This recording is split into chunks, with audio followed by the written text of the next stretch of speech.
Welcome to OFW Runner. Today is March 12, 2017, Day 72. At may tanong po ako para maiba po tayo.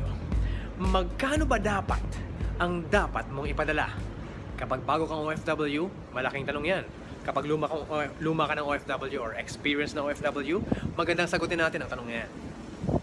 Alam ko, naitanong ko na ito before, and mamaya sasagutin ko. Para po sa mga bagong manonood, this is my New Day's resolution, wherein instead of thinking of a task to complete within the year, I am committing to complete a task or tasks every single day of the year. That is my version of a New Year's resolution.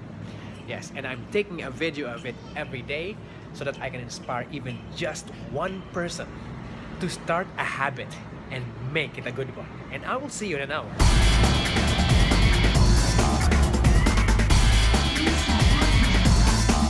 Depende. Yan ang sagot. Ito, pawang katotohanan lamang. At makakagawa ka ng dahilan para kontrahin itong sasabihin ko. Pero kung totoong iisipin mo ang sagot ko, sasabihin mo sa sarili mo, oo nga no. Magkano ang dapat mong ipadala?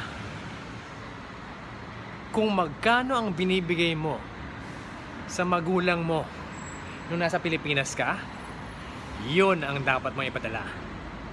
Kung magkano ang contribution mo sa pamilya mo nung nasa Pilipinas ka, yun ang dapat mong ipadala. Let me give you an example. For example, isa kang babae or asawa na hindi nagtatrabaho. Right?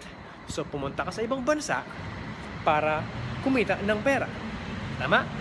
Kasi, naisip mo na kulang ang iyong sweldo sa Pilipinas. Actually, wala kang trabaho. So, isang butihing housewife at nagtatrabaho ang asawa.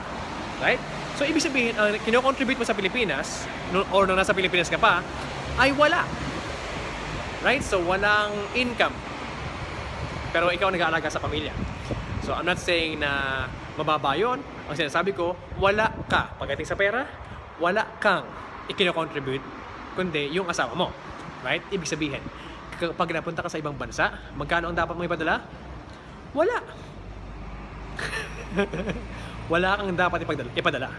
Sapagkat nagtatrabaho pa rin naman ang asawa mo, di ba? At malamang sinet up mo na may mag-aalaga sa pamilya mo. So yun ang kailangan mong bayaran. Yun ang kailangan mo siguro ipadala.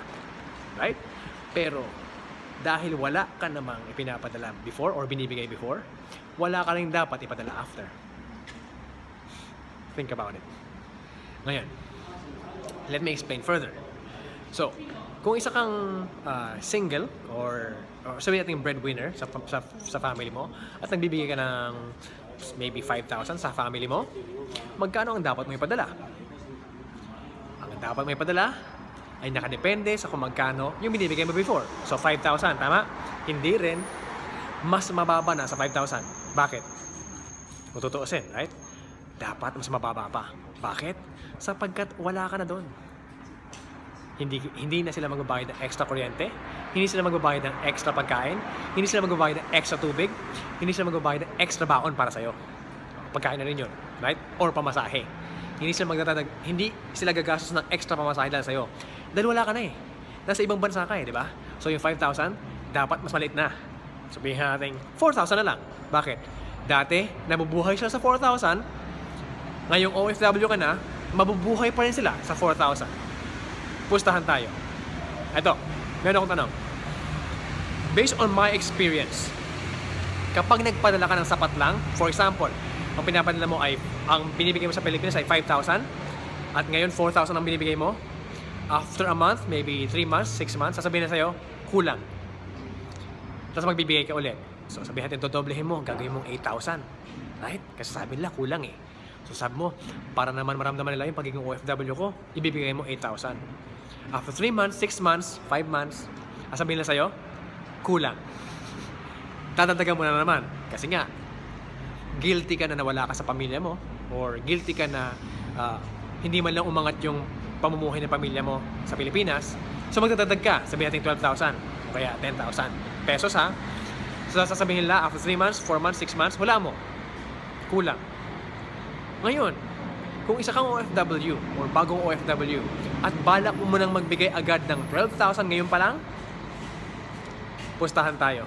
Ang sasabihin ng pamilya mo, after 3 months, 4 months, 5 months, 6 months, kulang. So maigi, mag-umpisa lang tayo sa pinakamababa. Sa kung ano talaga ang dapat mong ipadala.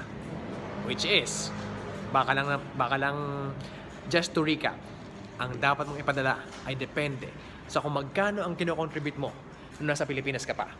And actually, dapat mas mababa pa. Right? Alam ko, may inisip kayo na, paano yung utang?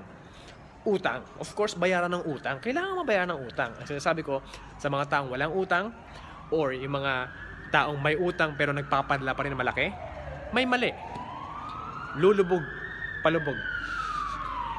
At kung pinapahalagahan mo ang panahon, hahaba ang panahon na mag-stay ka sa OFW kung ganon ang formula mo.